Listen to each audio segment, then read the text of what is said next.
Tomaremos unos minutos ahora para contestar preguntas sobre la octava clase, la intercesión del Espíritu Santo. En primer lugar, preguntas que tienen que ver con nuestra vida de oración. Alguien preguntó, ante la falta de oración en nuestras iglesias, ¿cree necesaria la creación de escuelas de oración? Bueno, es una propuesta interesante, ¿no es cierto? Y todo lo que nos podría animar a aprender a orar sería excelente. Pero creo que antes de pensar en formar una escuela de oración, habría dos o tres cosas para tratar de hacer. En primer lugar, vamos a aprender mucho más a orar en forma personal. Puedes ir a una escuela, puedes recibir alguna clase, pero mucho de eso va a ser teórico. Hasta que yo mismo decida orar. Hasta que yo mismo decida aprender a orar. Lo externo puede ser poco provechoso. Yo animaría lo siguiente. Número uno, compremos uno o dos libros excelentes sobre la oración.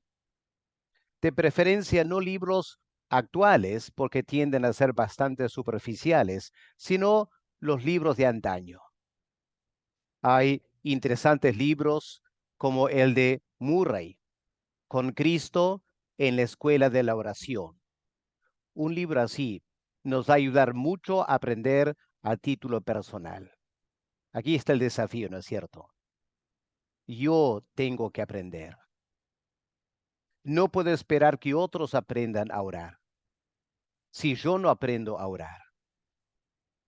No nos fijemos tantos en otros. Hagamos evaluación personal. Desafiémonos a aprender a orar más nosotros.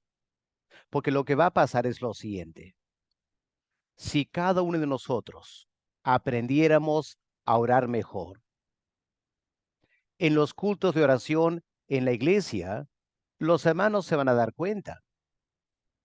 Van a notar que no estamos orando como antes. Quizá no oramos como otros. Y nuestras vidas, así en forma callada y silenciosa, pueden ser toda una escuela de oración para otros creyentes. Yo creo que eso sería una mejor forma de aprender y animarnos a orar en la iglesia. Otra persona pregunta, el creyente, ¿cómo debe orar en el Espíritu Santo? Bueno, básicamente tiene que ver con aprender a dejarnos guiar por el Espíritu Santo. El Espíritu Santo primero quiere darnos deseos de orar. Tenemos que cultivar ese deseo de orar que el Espíritu Santo quiere crear en nosotros. Enseguida que somos conscientes de que el Espíritu Santo me está motivando a orar, lo ideal es que deje por completo lo que estoy haciendo y ahí mismo dedicarme a orar, porque el Espíritu Santo me está guiando a hacerlo. En segundo lugar, cuando vamos a tener nuestros tiempos diarios de oración, antes de empezar a orar y a pedir cosas, tomemos un momento para reconocer el papel del Espíritu Santo en nuestra vida de oración. El hecho que Él quiere interceder con y a través de nosotros. Por lo tanto, tenemos que prepararnos para ser instrumentos del Espíritu Santo. Eso significa que tengo que dejar de pensar en otras cosas, no ser distraído por otras cosas, tener una concentración única en el Espíritu Santo. Y tengo que dejarme guiar por Él, no por las cosas que yo quiero pedir, menos por deseos carnales. Eso es aprender a orar en el Espíritu Santo.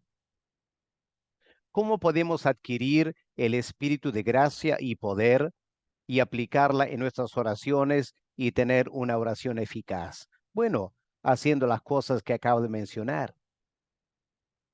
Aprender a orar es trabajo, es esfuerzo, es concentración. No prestemos atención a esos predicadores facilistas que te dan a entender que con cierta unción de lo alto que ellos te pueden dar, automáticamente vas a aprender a ser un gigante en la oración. Eso es pura fantasía espiritual. Aprender a orar es disciplina, esfuerzo, valentía, decisión y perseverancia. Pidamos a Dios que nos dé ese espíritu de gracia y poder en la oración. ¿Cómo podemos evaluar las oraciones que realizan los demás y a la vez en nosotros mismos? Bueno, no debemos pensar en evaluar las oraciones de otros hasta que hemos evaluado bien mi vida de oración. Y francamente, creo que si somos honestos, nos vamos a sentir tan avergonzado de mi forma de orar que no me va a interesar juzgar a los demás. ¿Para qué juzgar a otros si yo mismo oro tan mal? Empecemos con nosotros. Creo que eso sería mucho, mucho mejor. ¿Qué de la forma de orar? Alguien pregunta, pastor, orar con gran súplica y clamor, ¿quiere decir que debemos sentir dolor y derramar lágrimas? Bueno, podría ser, pero no necesariamente. Mucho depende de nuestro temperamento. Hay personas que por su temperamento tienden a llorar más que otros. Eso no significa espiritualidad, significa simplemente su temperamento. Por ejemplo, las mujeres son mucho más propensas a llorar que los varones. Eso no quiere decir que todas las mujeres son más espirituales que los varones. La pregunta es, ¿qué nos lleva a llorar? Hay personas que lloran casi automáticamente. Casi enseguida que empiezan a orar, empiezan a llorar. Eso no es muy bueno. Lágrimas deben reflejar una profunda preocupación y dolor en el alma. Y no creo que lo vamos a tener cada vez que oramos. Así que seamos muy honestos y sinceros. No busquemos emocionalismo. Tampoco tengamos miedo de emociones. Así que dejemos que el Espíritu Santo se manifieste como Él quiera hacerlo. En personas más extrovertidas y más sensibles, frecuentemente el orar con gran súplica y clamor puede estar vinculado con lágrimas, porque así es su temperamento. Si tienes un carácter más introvertido, más dado a, digamos, ser flemático, puedes sentir una gran carga, clamar con gran súplica y nunca llorar. No te preocupes tanto por las lágrimas. Preocúpate por aprender a clamar al Señor desde la profundidad de tu ser. ¿Cómo identificamos la pasión al momento de la oración? Básicamente la pasión no tiene que ver con cosas externas como lágrimas o clamar en voz alta o ser enérgico al orar. No, pasión, verdadera pasión, es algo interno. Si no lo sientes adentro, ¿para qué tratar de fingirlo exteriormente? Dejemos que el Espíritu Santo genere esa pasión interna en nosotros, que Él nos haga sentir lo que Dios siente de varias situaciones por las cuales vamos a orar. Que nuestra pasión venga de una reflexión espiritual guiada por el Espíritu Santo y no simplemente una manifestación carnal de mi sensibilidad humana. Aprendamos a distinguir entre pasiones carnales y pasiones humanas, por un lado, y por otro lado, pasiones espirituales creadas por el Espíritu Santo. Ahora, ¿qué de la intercesión del Espíritu Santo en inconversos? Dos personas plantearon esta pregunta. Por ejemplo, ¿cómo actúa el Espíritu Santo en el inconverso? El caso de Cornelio, que Dios escuchó sus oraciones sin el Espíritu Santo, siendo gentil. ¿Qué vio Dios en el corazón de Cornelio para escucharlo? Bueno, el texto bíblico nos dice que Dios vio este amor de Cornelio para con los judíos y personas necesitadas.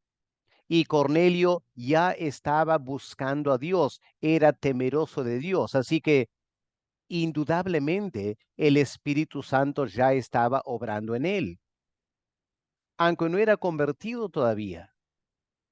Hermanos, el Espíritu Santo no está limitado a obrar en solo los creyentes. Antes que una persona sea creyente, necesita que el Espíritu Santo ya empiece en nosotros una obra de convicción, una obra de creer en Dios. Y Cornelio ya tenía ese sentir producto del Espíritu Santo obrando en su corazón. Con eso no estoy diciendo que él estaba orando en el Espíritu, al igual que el creyente lo puede hacer. Pero indudablemente hubo una obra del Espíritu Santo en el corazón de Cornelio.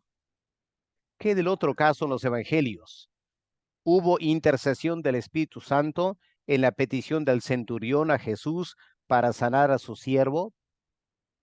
Bueno, recordemos lo que Jesús dijo al centurión, que no había encontrado una fe tan grande en todo Israel, que la fe de este centurión, que dijo, Señor, no necesitas hacer el esfuerzo por llegar a mi casa. Yo también tengo autoridad y ordeno a un soldado a hacer algo y él lo hace. Y tú tienes autoridad, dijo el centurión. Y tú simplemente desde donde estás puedes ordenar sanidad para mi siervo. Cuando el Señor Jesús escuchó al centurión hablar así, se maravilló. No sabemos si en ese momento el centurión era convertido o no, pero la pregunta es, ¿de dónde vino esa fe en él que era superior a la fe que Cristo había encontrado en todo Israel? Una vez más estamos frente a la obra del Espíritu Santo en una persona, que aún antes de ser convertido, ya le empieza a motivar y enseñar a orar. Y obviamente como creyente, mucho más debe ser. ¿Cuál es la diferencia entre la intercesión de Cristo y la del Espíritu Santo? ¿Cómo podemos diferenciar la intercesión del Señor Jesucristo y la intercesión del Espíritu Santo? Bueno, como dije en la clase, en primer lugar, hay una situación de ubicación. El Señor está intercediendo por nosotros en los lugares celestiales, sentado a la diestra del Padre. El Espíritu Santo intercede por nosotros aquí en la tierra, desde dentro de nosotros. En segundo lugar, Cristo intercede en forma unilateral. Él mismo pide por nosotros. Pero el Espíritu Santo en nosotros, Él pide en forma mancomunada con nosotros. Él quiere enseñarme a orar. Él va a orar a través de mí. Por eso es tan importante que yo aprenda a dejarme guiar por el Espíritu Santo para que esté orando según la voluntad del Padre. Ahí están las diferencias entre la intercesión de Cristo y la intercesión del Espíritu Santo, porque son dos personas diferentes cumpliendo dos ministerios diferentes. Finalmente, ¿qué de la intercesión de María? Alguien pregunta, ¿es válida la intercesión de la Virgen María enseñada por la Iglesia Católica? Obviamente que no. En primer lugar, en la medida que ellos hacen de María una cointercesora con Cristo delante del Padre, es un grave error teológico. La Biblia dice que hay un solo mediador, un solo intercesor entre los seres humanos y Dios el Padre. Pero algunos dicen, bueno, lo que la Virgen María hace es simplemente intercede por nosotros ante Cristo, para que Cristo interceda al Padre. Aquí tenemos otro gran error. Obviamente aquí en la tierra podemos pedir a otro hermano nuestro que me apoye en oración. Y ese hermano va delante del Padre en el nombre de Cristo orando por nosotros. Pero nunca leemos de creyentes en esta vida pidiendo a creyentes que ya murieron y que están en el cielo a aprovechar su estadía en el cielo para interceder por nosotros delante de Cristo. Ahora, yo sé que humanamente hablando suena muy lógico, ¿no es cierto? ¿Qué mejor que pedir que un hermano mío ya en el cielo interceda por mí? Solo que no hay base bíblica para eso. Y cuando no hay base bíblica, no podemos elaborar una doctrina y una práctica tal como lo hace la Iglesia Católica. Oremos nosotros por nuestras necesidades. Pidamos a hermanos aquí en la tierra que oren por nosotros. Pero no debemos pedir ni a los muertos ni a los ángeles interceder por nosotros. No tiene base bíblica. Bueno, ahí contestamos algunas preguntas que han tenido. Espero que sea de ayuda para ustedes en su entendimiento de este tema tan importante, la intercesión del Espíritu Santo.